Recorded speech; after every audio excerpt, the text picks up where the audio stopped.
Los Angeles was always loud, bright, and endlessly awake, but the night Detective Mara Ellison stepped out of her car on Spring Street, the entire city felt wrong, as if it had swallowed its own noise and buried it beneath the pavement. She had investigated murder scenes, cartel basements, and more abandoned buildings than she wanted to remember. Yet nothing prepared her for the suffocating quiet that hung over downtown like a shroud. Earlier that week, reports had flooded the LAPD about a moving shadow, always tall, always faceless, seen drifting between buildings, crossing streets in seconds, or lingering behind people just long enough for them to feel watched. Most officers laughed it off, blaming stress, drugs, or the city's usual madness. But when two homeless men vanished within hours of each other, leaving only deep claw-like scratches on the walls near their camps, the department sent Mara, the detective with a reputation for unsolvable cases, though she privately wished she wasn't. As she continued walking, her flashlight flickered, then steadied, then dimmed again, like something was feeding on its battery. The old Bradbury building rose in front of her, its wrought iron railings stretching like skeletal fingers. The structure had been shut down for renovations, but tonight someone had broken the lock. Inside, the air was colder than outside by at least 15 degrees, and the silence was thick enough that Mara could hear her heartbeat echoing between the marble floors and metal staircases. She called out, her voice trembling despite her efforts. LAPDF, someone's here, show yourself. No response, only the faint rustle of something above her, something moving fast. When she climbed the stairs, the sound retreated upward, like it knew she would follow. On the 3rd floor, she found a narrow trail of black dust leading toward the old offices.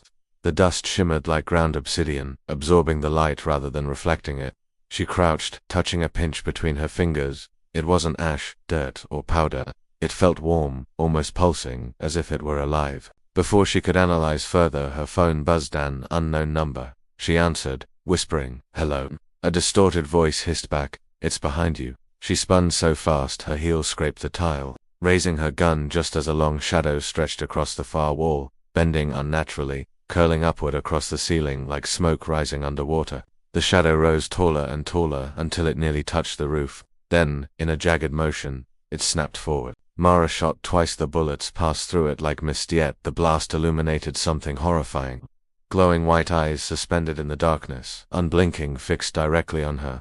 She bolted down the hallway, her boots pounding against the floor, but the shadow kept pace effortlessly, sliding along walls, appearing ahead of her, dissolving, reshaping, always forcing her deeper into the building instead of out. She eventually stumbled into a forgotten archival room. Boxes were stacked to the ceiling, papers scattered from decades of neglect. In the center of the room stood a single vintage projector, surprisingly powered on, its reel spinning without sound. Light from the projector flickered onto the opposite wall, playing an old black and white film. Mara stepped closer, watching footage of Los Angeles from the early 1900s, horse-drawn carriages, dirt roads, silent faces staring blankly at the camera. But as the reel played, the subjects on screen began to change. Their eyes widened, their heads jerked unnaturally. One by one they looked directly into the camera, mouths opening as if to scream, but no audio came through. Suddenly, the backdrop behind them, once a busy street, darkened completely, swallowed by a massive shadow figure with the same glowing white eyes she saw moments ago. The people on the film didn't run, they seemed frozen as the figure extended its inky arm, sweeping them into its void. Mara stumbled backward, knocking over a crate. Inside were police files dated 1921, cases labeled "Unexplained Vanishings," each with grainy photos showing the same tall shadow lurking behind crowds, politicians, police officers, even children. A handwritten note fell from one folder. "The city is its body. The darkness is its breath. It feeds on fear, grows with progress, returns with silence." Before she could process the meaning, the projector shut off. The room plunged into complete darkness. She fumbled for her flashlight, but a cold hand, no, not a hand, a shape wrapped around her wrist. Panic surged through her. The shadow figure materialized inches from her face, eyes glowing brighter than before. A deep, trembling voice resonated through her skull rather than her ears. "Los Angeles is mine. The forgotten are mine.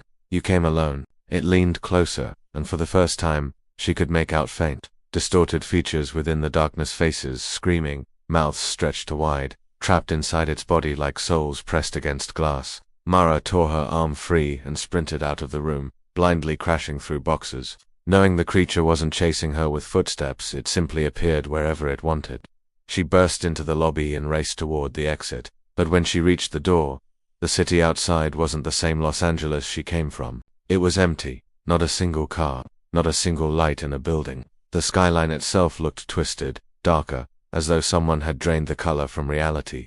The air tasted metallic, and the streets echoed with faint whispers, dozens, maybe hundreds of voices blending together.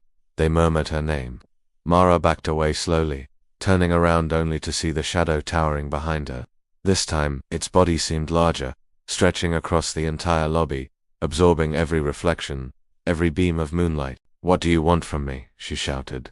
The figure's eyes dimmed, then brightened again, to witness. In an instant, the creature surged forward, swallowing the entire room in darkness. Mara fell through what felt like endless cold space, her lungs burning as if she were underwater. Images flashed around her, lost Los Angeles souls drifting, screaming silently, trapped in a swirling vortex of memories, vanished actors from the golden age of Hollywood, entire families lost in old earthquakes, forgotten homeless victims whose cases remained unsolved.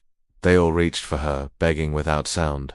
She fought upward, clawing through the black void until she felt concrete beneath her palms again. She gasped, blinking as the world returned. Morning sunlight filtered through the boarded windows of the Bradbury building. People's voices echoed outside, normal city noise. She stumbled outside, trembling. Cars honked, pedestrians walked. No one noticed her collapse on the sidewalk. But the moment she looked across the street, her blood turned to ice. Every reflective surface, car windows, store glass, puddles showed the shadow figure standing directly behind her, eyes glowing, even though nothing was physically there. Mara backed away, screaming at strangers for help, but they only stared, confused. She realized the truth with horrifying clarity. She hadn't escaped the creature. It had followed her out, or worse, it had attached itself to her. And as she ran through the bustling Los Angeles morning, she saw shadows along every building ripple toward her. Streetlights flickered, dogs barked hysterically, pedestrians suddenly shivered for no reason. The creature's voice reverberated inside her skull again. "The city is hungry." Mara sprinted faster, but no matter where she turned, every shadow grew taller, darker, reaching for her. And deep beneath the city, beneath the concrete, beneath the glamour, beneath the never-ending light, something ancient opened its eyes for the first time in a century, awakened by fear, ready to reclaim the city that never truly stopped belonging to it.